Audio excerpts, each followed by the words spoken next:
Desire versus destiny. We all have desires to live a certain way, to feel a certain way, to look a certain way, to have a certain thing in life. And those desires are indicators towards the type of destiny that lies within us. They say if someone is jealous of another person, it's because they have something that the other person desires. And if that other person desires that specific thing, then there is a reality in which that person has it already. So how do we align ourselves with the desired and make it our destiny? Well, that's something I'm trying to figure out. But genuinely, it really comes down to having non-resistance. What resistance is emotional hang-ups, the programs in which that are running that keep you safe in a program that you're accustomed to. Our mind is an intricate computer, and our thoughts are the electrical current that connects this web within us. So if you are constantly dwelling on the things that you do not want, you're walking down a pathway that is dark and leading towards the things you don't want, because that's what you're fixated on. That's what your reticular activating system is focusing on. For example, if you just bought a new car, you're on the road, you see everyone with that new car now. That's your reticular activating system. That is showing you pattern recognition. So we are pattern recognition beings. We thrive through seeing patterns in nature.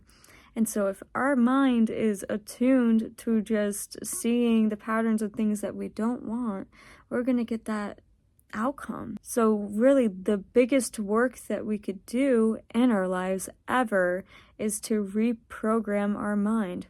Do not conform to this world, but be transformed by the renewal of your mind, so you may know what is the will of God, which is good, loving, and perfect. The will of God lives within you.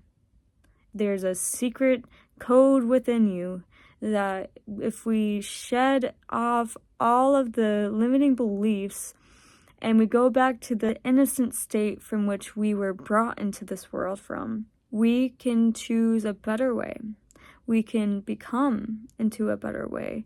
We could be formed genuinely. But it takes a lot of patience with yourself, a lot of kindness, a lot of forgiveness. Because life is pretty brutal.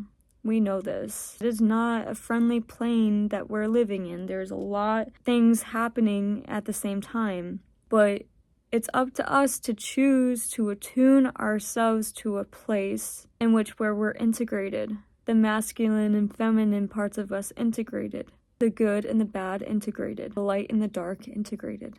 Transforming your mind will be everything.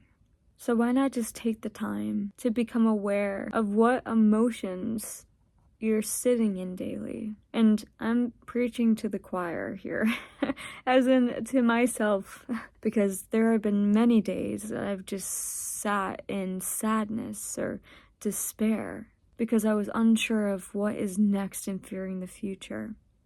But the reality is, if you have a desire, that desire is meant to point you towards your destiny. Don't suppress your desires. And desires in the sense that they aren't meant to harm other people. True desire for the wellness, desire based out of love, looks like to multiply things, not this life and death cycle that we see even expressed in the Fibonacci sequence. Our reality is living off this karmic cycle of life and death.